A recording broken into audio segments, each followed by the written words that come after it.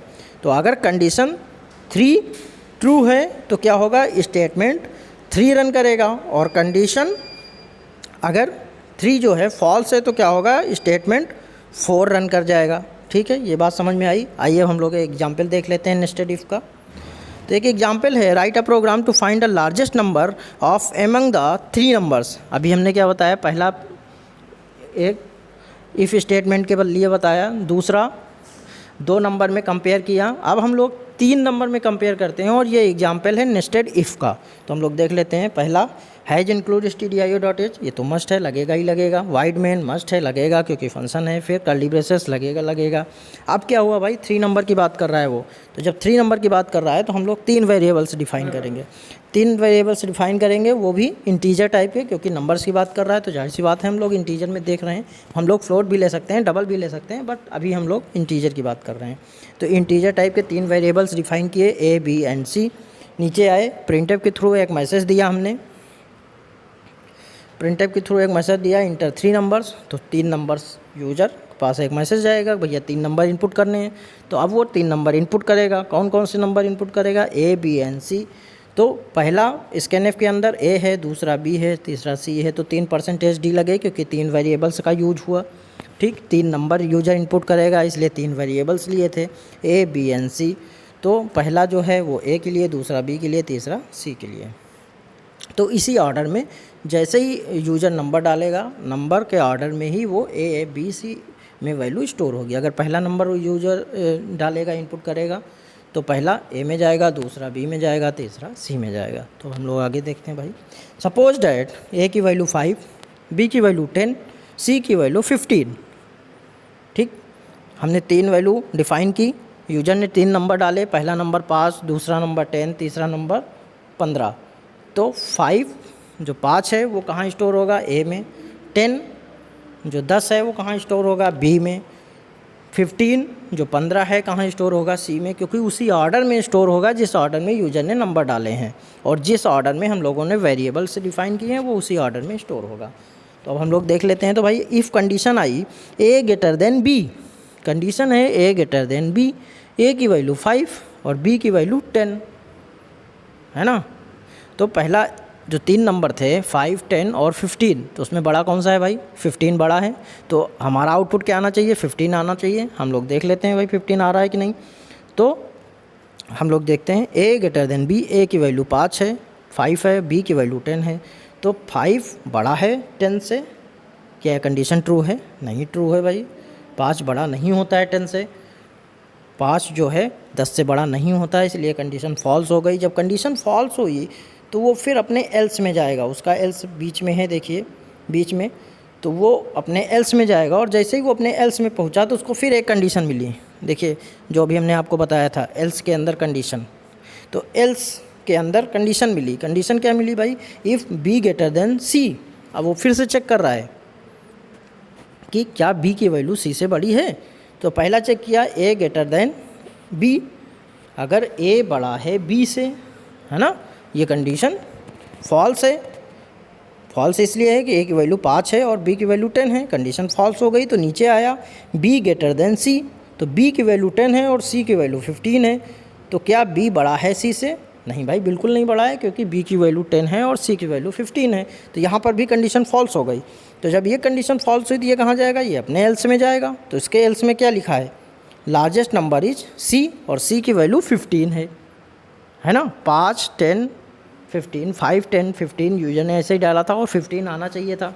तो B greater than C, B की value 10 थी और C की वैल्यू 15 थी। तो कंडीशन फॉल्स हुई तो अपने एल्स में आया और उसने प्रिंट किया C की वैल्यू, और C में था 15, प्रिंट हो जाएगा भाई 15। ठीक, क्रॉस चेक कर लेते हैं एक बार और, हम लोग वैल्यू को इंटरचेंज करके चेक कर लेते हैं। अब हम लोग A की वैल्यू को 15 कर देते हैं, B की वैल्यू को 10 कर देते हैं और C की वैल्यू को 5 कर देते हैं, जस्ट अपोजिट, 15, 10 एंड 5। तो A की वैल्यू 15, B की वैल्यू 10, C की वैल्यू 5। चेक करो भाई। तो A greater than B, A की वैल्यू 15, 15 बड़ा है B मतलब 10, तो 15 बड़ा है 10 से, कंडीशन ट्रू हो जाएगी भाई। 15 बड़ा है 10 से, एकदम सही, कंडीशन ट्रू। नीचे आएगा, जब नीचे आएगा तो फिर एक कंडीशन मिली, तो A ग्रेटर देन C, तो A की वैल्यू 15 और C की वैल्यू 5, अभी भी कंडीशन ट्रू है। A की वैल्यू अभी भी कंडीशन ट्रू है, A की वैल्यू 15 है और C की वैल्यू 5 है, कंडीशन ट्रू है। तो फिर नीचे आएगा और पहले स्टेटमेंट प्रिंट कर देगा, लार्जेस्ट नंबर इज ए और ए की वैल्यू 15। ठीक, अब आप लोगों को अगर कोई भी चीज़, कोई भी इंक्वायरी करनी है, कोई भी चीज़ नहीं समझ में आ रही है तो आप कमेंट बॉक्स में मेंशन कर सकते हैं। उसके लिए हम अलग से आप लोगों को वीडियो बनाएंगे और अब हम कोशिश करेंगे कि हम बोर्ड में आपको बताएं कि कैसे प्रोग्रामिंग होती है। तो हम बहुत जल्दी आप लोगों को बोर्ड में भी समझाएंगे, लेकिन मेरे ख्याल से आप लोगों को समझ में आ गई होंगी चीज़ें। मैंने इतना डीपली समझाया है, टाइम लिया है आप लोगों का। तो आज का जो भी हमने टाइम लिया है वो इसलिए लिया कि आपको चीज़ें समझ में आ जाएं, और मेरी कोशिश रहेगी कि आप लोगों को चीज़ें ठीक से समझा दी जाएँ, प्रोग्रामिंग इसी के बारे में ठीक से बता दिया जाए। तो आप लोग पूरे वीडियो को वॉच करिएगा मेरे, और thank you for joining. Kindly like, comment, share, subscribe जो भी आप कर सकते हैं वो कर दीजिएगा। AVS ट्यूटोरियल्स की तरफ से आपका बहुत बहुत आभार, बहुत बहुत धन्यवाद। हम आपको आगे किसी नए टॉपिक के साथ मिलते हैं। Thank you.